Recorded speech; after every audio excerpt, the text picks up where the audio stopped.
இன்றைக்கி அதிகம் பேசக்கூடாது. சதானந்த சாரம், சிற்பதம், ஷார்ட் அண்ட் ஸ்வீட். நல்லா சம்பாதிப்பாங்க, நல்லா செலவு பண்ணணும். அந்த வகையில் பகாராத்தியா நம்ம என்ன செலவு பண்ணணும், என்ன அனுபவிக்கணும்? அறம், பொருள், இன்பம், வீடு. அறம், பொருள், இன்பம், வீடு அனுபவிக்கிறதுக்காக அப்பா அம்மா கைட் பண்ண முடியாது. அப்பா அம்மா அவங்க வேலை முடிஞ்சு போச்சு. என்ன அறம் என்ன இதுக்காக யார் அவங்கக்கிட்ட போய் கூட்டணி வைக்க முடியாது.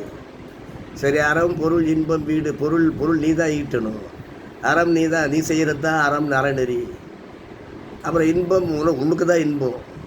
அதனால் இதில் எந்த விதத்துலேயும் அப்பா அம்மா உடன்பிறப்பு பங்காளி அங்காளி யாரும் ஒன்றும் செய்ய முடியாது. வீடு பெரிய வீடு சின்ன வீடு கிடையாது. நீ இருக்கிற வீடு சிற்றின்பம், சின்ன வீடு அது பேரின்பம், பெரிய வீடு. அந்த வீடு பேற்றுக்கும் அந்த ஆண்டவன் தான் கொடுக்கணும். இந்த பகாராத்தியான்னு சொன்னால் இந்த மாதிரி நாம் எப்படிலாம் ஆண்டவனை அனுபவிக்கிறதுக்காக இதெல்லாம் துணை செய்யுது அப்படின்னு பார்த்தா பகாராத்தியான்னு சொன்னால் அந்த ஹோமத்தில் ஹோமாக்னியாக செய்யலாம். ஊற்று தண்ணி கலச தண்ணியில் ஆவாகனம் பண்ணலாம். அல்லது கல்யாணமாக சின்ன குழந்தைங்க பாலாவாக வரக்கூடிய அவங்களுக்கு மேக்கப் போட்டோம்னா அதுதான் அம்பாள். அந்த அம்பாளை ஆராதிக்கலாம்.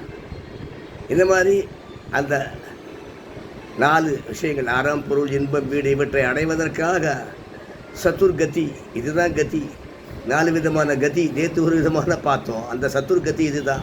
சத்துர்கதிக்கு இதை விட ஆண்டவனை விட வேறு யாரும் உனக்கு கூட்டணியும் அமைப்பை வைக்க முடியாது. ஆகவே அது அகம் பிரம்மாஸ்மின்னு சொல்லி எல்லாத்துலேயும் இருக்கிறதுங்கிறது இன்பம், எல்லாத்துலேயும் இருக்குங்கிறது பிரம்மம். அகம் ஸ்மராமி, உள்ளுக்குள்ளேயே நீ நாராயணனை, உள்ளுக்குள்ளேயே நீ நமச்சிவாயனை, உள்ளுக்குள்ளேயே உன் இஷ்ட தெய்வத்தை, இல்லை உள்ளுக்குள்ளேயே உன்னையே நீ பார்த்துட்டு இருந்தா அதுவே உனக்கு அருள் புரியும்.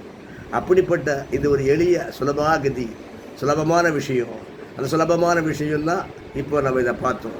அது உத்திராடம்ன்ற சிற்பதமாக நமக்கு கொடுத்துருக்கு, சதானந்த சாரமாக கொடுத்துருக்கு. இதுக்கு நன்றி சொல்லி, ஆண்டவரே நீ எனக்கு எப்பொழுதும் அறம், பொருள், இன்பம், வீட்டை தந்து கொண்டே இரு. நன்றி, வணக்கம்.